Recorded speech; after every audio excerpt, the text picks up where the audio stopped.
অনেক বাচ্চাই বিস্কিট পছন্দ করে, কিন্তু বিস্কিট মানেই যে বাচ্চাদের জন্য ক্ষতিকর বা অস্বাস্থ্যকর খাবার, ব্যাপারটা কিন্তু সেটা না। বিস্কিটও খুবই হেলদি একটা খাবার হতে পারে যদি আপনি সেটা নিজে বানান আর হেলদি ইনগ্রেডিয়েন্টসগুলো চুজ করেন। তাহলে আমার পেজে আমি বেশ অনেকগুলো বিস্কিটের রেসিপি শেয়ার করেছি, আজকে আরেকটা নতুন রেসিপি শেয়ার করছি। আজকে আমি আমার বেবির জন্য বিস্কিট বানাচ্ছি মাখানা, কাঠবাদাম আর ওটস দিয়ে। সাথে আমি আরও অ্যাড করব বাটার। আর এই অরিজিনাল ওটস, মাখানা, কাঠবাদাম, বাটার এই সব কিছু পেয়ে যাবেন তানবিন বেবি মার্ট পেজে।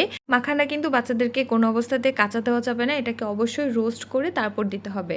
আমি এখানে মাখানা আর বাদামটাকে রোস্ট করে তারপরে গুঁড়া করে নিয়েছি, আর ওটসটা আমি এভাবে অ্যাড করেছি। চাইলে আপনারা ওটসটাকেও এগুলোর সাথে একসাথে গুঁড়া করে নিতে পারেন। তারপর আমি এখানে 1 টেবিল চামচের মতো বাটার মেল্ট করে সেটা ইউজ করেছি, আর আমি এখানে মিষ্টির জন্য খেজুর পাউডার ইউজ করছি। আপনারা চাইলে এখানে মধু বা খেজুর পেস্টও ব্যবহার করতে পারেন।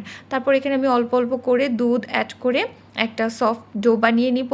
আর হ্যাঁ, এখানে আমি একটু বেকিং পাউডারও ইউজ করেছি। আর ডোটা খুব বেশি নরমও হবে না, খুব বেশি শক্ত হবে না, এরকম একটা টেক্সচার হবে। দেন আমি জাস্ট একটুখানি ডো নিয়ে এইভাবে একটা র্যান্ডম শেপ দিয়ে নিচ্ছি বিস্কিটের।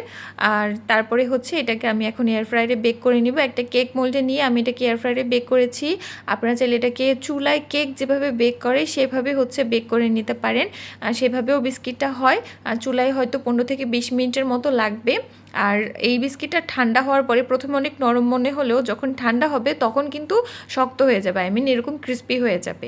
সো এই তো আমার হেলদি বিস্কিট রেডি। আর এটা বাচ্চাদের জন্য না, আপনারা নিজেদের জন্য বানাতে পারেন, খুবই পুষ্টিকর। বাদাম, মাখানা এগুলো তো আমাদের সবার জন্য।